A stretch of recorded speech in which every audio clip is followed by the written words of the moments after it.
We read in Hebrews chapter 9, the verse that we read, how much more shall the blood of Christ cleanse your conscience from dead works to serve the living God? I cannot serve the living God if my conscience is not clear.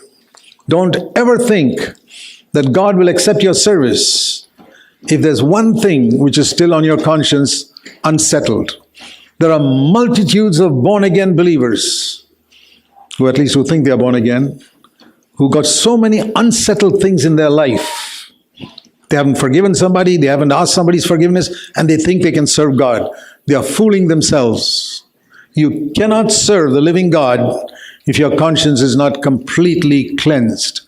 If you're not absolutely sure that the blood of Christ has dealt with your past and declared you righteous before God, if you're not convinced about that, all your service for God, you may be the greatest preacher in the world, you're wasting your time. It will not be acceptable before God, even if men are impressed. Whether it's a small service to the Sunday school or young people or any type of service, remember this, my dear brothers, your conscience must be clear to serve the living God. And that's why the Apostle Paul said in Acts chapter 24, Acts 24, I want to be in the resurrection of the righteous, he says in verse 15, not in the resurrection of the wicked. Therefore, what do? I do my best. There's something I have to do. It's not automatic. I do my best to keep my conscience 100% blameless before God and before men. You know, it's easier to confess a sin to God than it is to confess to men. I'm sure you've discovered that. To ask forgiveness from God when you lost your temper is easy, but to go and ask forgiveness from that person against whom you lost your temper, that's more difficult. That shows the tremendous pride we have.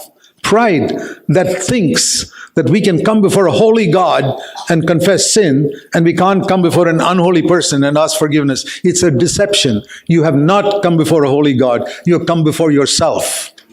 You're like the Pharisee who prayed to himself, oh God, forgive me, and you think you've come before God. The proof that you've come before a holy God is you're ready to go before an unholy man and ask forgiveness. So the next time you don't ask forgiveness from an unholy person whom you injured, don't imagine that God has forgiven you. He has not. So do your best to keep your conscience blameless before God and before men. And this is possible because the blood of Christ has been shed on the cross for us, and we are declared righteous because of that.